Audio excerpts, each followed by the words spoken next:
guys have been enjoying these virtual workouts. We're going to go ahead and talk about virtual workout number 9 here today. So virtual workout number 9, all you need is one dumbbell. So we're going to go ahead and get this one started here today with a single dumbbell floor press.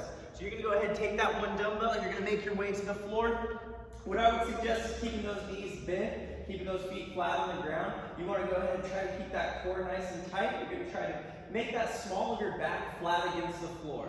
From there, you're going to bring your arm with the dumbbell out to the side. Your other hand's going to go ahead and stabilize down on the ground. You're going to go ahead and drive that dumbbell up to the center of your chest, squeezing or contracting that pectoral muscle, and then you're going to slowly lower until you touch that ground and raise back up. You're going to go ahead and do 10 on one side, and then go ahead and give me 10 on the other side.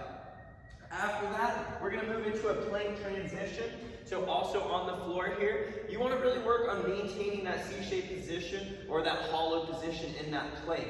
You don't want to dip with that spine, put a little bit of extra pressure on that low back, and you don't want to have that butt up in the air either. So you want to maintain that hollow C-shaped position. So you're going to go from that plank up to those hands. Every time you go from plank to hands, it's going to be 1 rep. We're going to go ahead and knock out 15 of them here, okay? I want to see this done unbroken, and I want to see it done slow and in control. After that, we're going to go 20 jump squats, okay? On that jump squat, you're going to go ahead and set those feet shoulder width. You're going to point those toes out slightly. Remember, in that squat, you want to push those hips back first, then you're going to drive those knees wide as you descend. You want to try to keep that chest nice and upright. From here, you're going to go ahead and keep that weight back on those heels. As you come up, you're going to transfer that weight to those toes and then jump up, okay? Now, I don't care how high you jump up off that ground. I do want to see a little bit of daylight under those feet, indicating that you're working that explosive motion. So again, this first portion is for quality.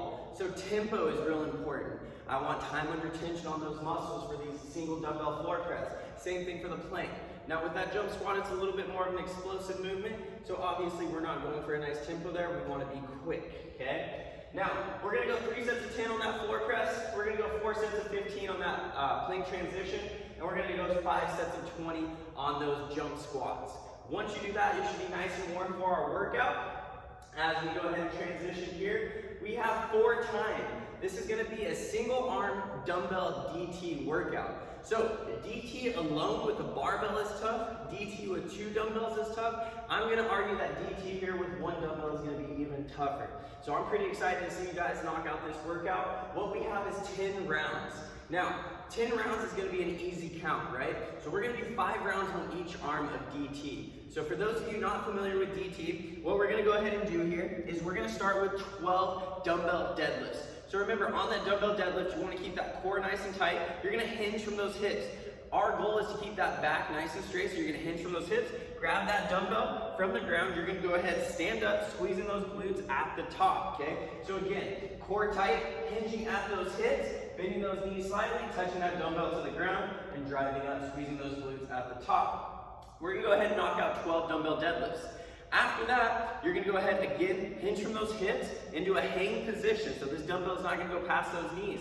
From there, you're going to drive through those hips onto those toes, pulling that elbow fast under that dumbbell, and then standing up. You're going to reset back into that hang position, and then driving that elbow through. So again, hinging from those hips, core nice and tight, driving through those hips, onto those toes, pulling that elbow under, okay? So again, we're going to go 9 dumbbell hang cleans.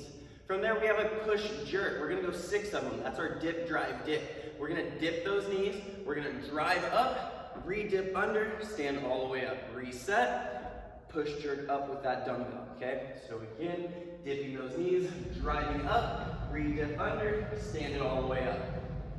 We're going to go 12, 9, 6. 12 dumbbell deadlifts, okay?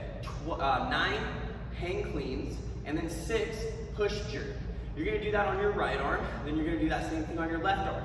That's going to be 2 rounds. So each arm's going to get 5 total rounds through here.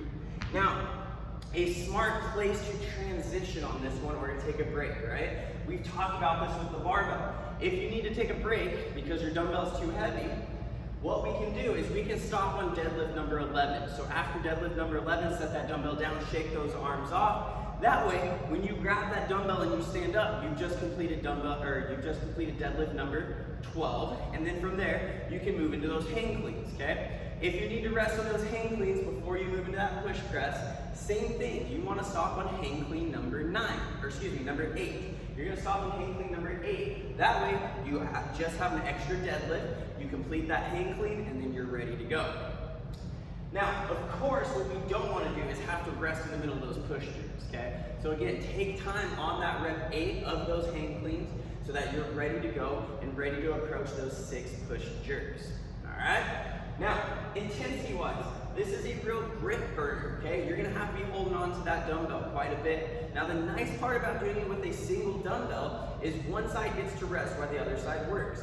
So I would like to see you guys try to continue to move throughout most of this workout. Yes, you're gonna have to take a little break here and there, especially for that grip. You're gonna have to take a break on rep 11, rep 8 potentially.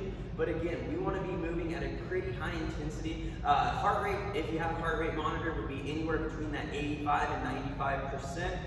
We should be able to get through this one fairly quick here today, guys. So really excited to see those scores posted. Let's use those dumbbells, let's have some fun, and let's keep after it.